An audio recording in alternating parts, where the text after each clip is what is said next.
I came to the carnivore diet because I was pretty desperate. I have an undiagnosed digestive issue that doesn't look like anything we've heard of and is bounded by time of day more than type of food. I was getting increasingly frayed as I began triggering this issue every couple of weeks, way up in frequency from the previous once every 3 months that it had been for a while. The carnivore diet has been touted by many people as having cured their severe digestive or autoimmune disorders.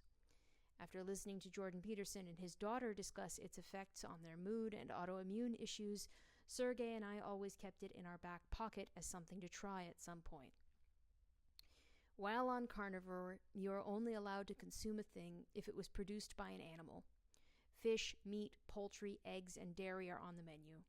Some sauces, tea, coffee, and spices or herbs are considered acceptable if you don't react to them and they're helping you enjoy staying on the diet. I started in October of last year. Our aim was both weight loss and trying to solve for my digestive issue.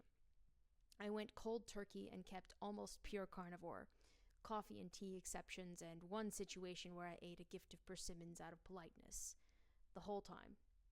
I cooked endless rounds of lamb, hambagu, which is Japanese hamburger, and made way too many attempts to recreate bread with only carnivore ingredients. I spent 30 days as part of a carnivore forum, but left when the advice got and stayed pushy. Here's what I gleaned from my time on the diet. Regarding the carnivore claim that carnivore will fix what ails you. For me, this is false. I was told that I need to give it time, but I was promised pretty wow results within even the first 30 days, and I gave it 60. My gut issue did not resolve. My sleep got markedly worse. Fixes I did notice.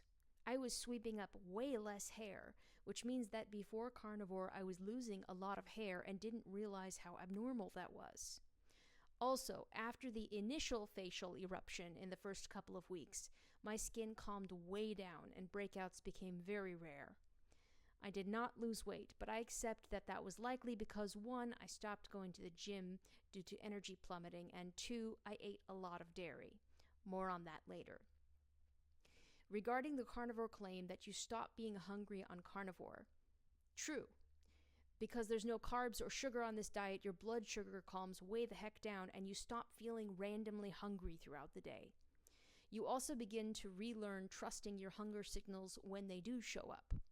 For me, this took 2 or 3 weeks because hunger wasn't always hunger pangs for a while. It was craving a certain meat, or brain fog until I got some extra salt in me, or a sudden energy void. But after a while, hunger began to signal to me more cleanly when I actually needed to eat.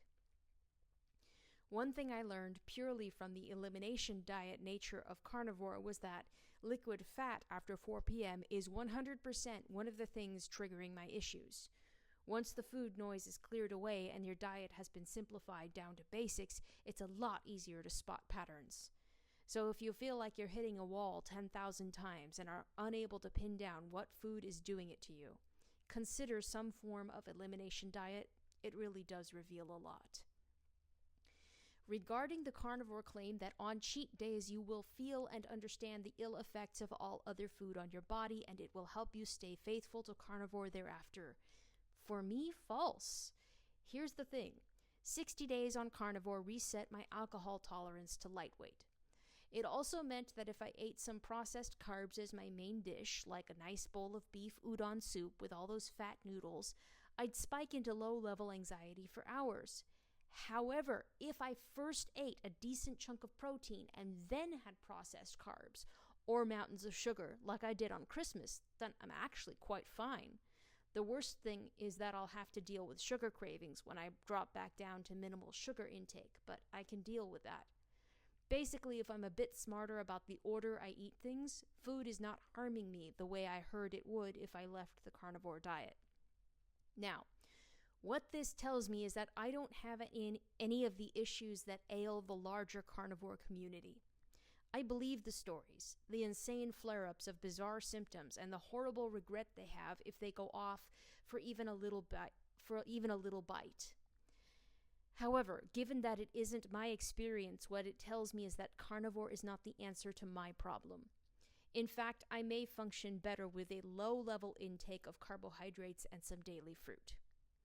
However, given the fact that my hair is growing back thicker, I'll definitely be leaning harder into protein from now on.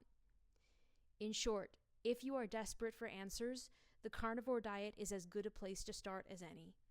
Just don't let yourself get shoved around by well-meaning folk who are sure that because it gave them their life back, it'll do the same for you.